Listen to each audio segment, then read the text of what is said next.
economic power, which in turn foster immense and corrupting disparities in political power, aggravated by minimal regulation of campaign spending and lobbying. Popular and scholarly discussions of the frightening erosion of American political and legal norms sometimes contrast the Trump era with an age of robust democracy in the latter half of the 20th century, when the United States was governed by statesmen rather than grifters. From the end of World War II until about 1980, democracy worked reasonably well because we were less complacent and more interested in institution building, commented Brookings Institution Senior Fellow Isabel Sawhill. The period from the end of World War II until the end of the Cold War was unique. It required U.S. leadership and a willingness to use our resources and power to check tyrants and encourage democracy around the world. Without a commitment to provide that kind of indispensable leadership going forward, a liberal world order and democracy itself are at risk. Without denying the novelty and vigor of President Trump's recent assault on traditional ethical and legal norms, this book challenges the myth of a golden age of American democracy. It tells a largely neglected story of how well-protected criminals systematically organized the corruption of American politics and business at a national level in the post-World War II era. Instead of offering a general survey, I've chosen to dive more deeply but selectively into several largely forgotten or unknown cases from the first quarter century of the Cold War, when the greatest generation governed the nation.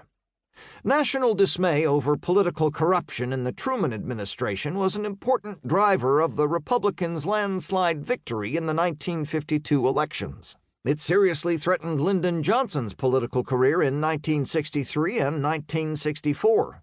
It also brought down Richard Nixon after his historic re-election in 1972 and his celebrated foreign policy triumphs with China and the Soviet Union. These cases exposed ongoing and systemic failings of the U.S. political system, not simply isolated examples of personal wrongdoing. Those failings had, and today still have, serious consequences.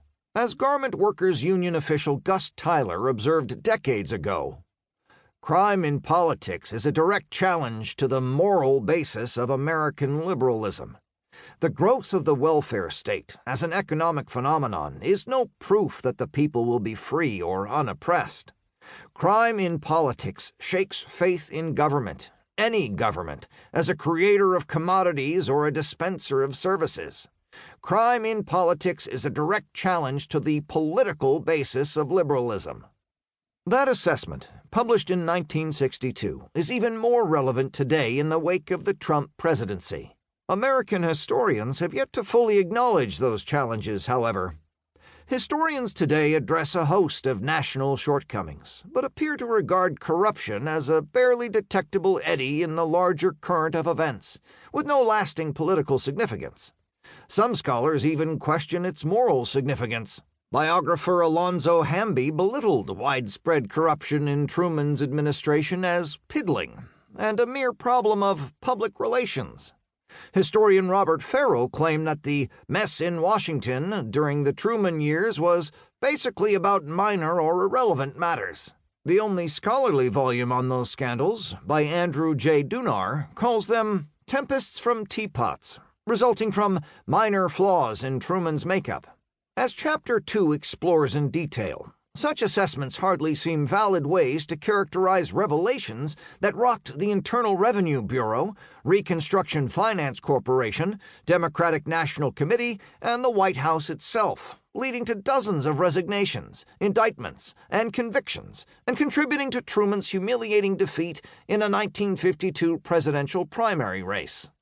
The corrupt behavior and associations of Lyndon Johnson's close friend and political aide Robert "Bobby" Baker provides grist for 4 chapters in this book. Baker's misdeeds, which implicated several national politicians as well as powerful mobsters, ignited one of the biggest U.S. political scandals of the 1960s. That controversy created serious rifts between the Kennedy brothers and the vice president in 1963, and even raised doubts about whether LBJ would remain on the ticket in 1964. At the same time,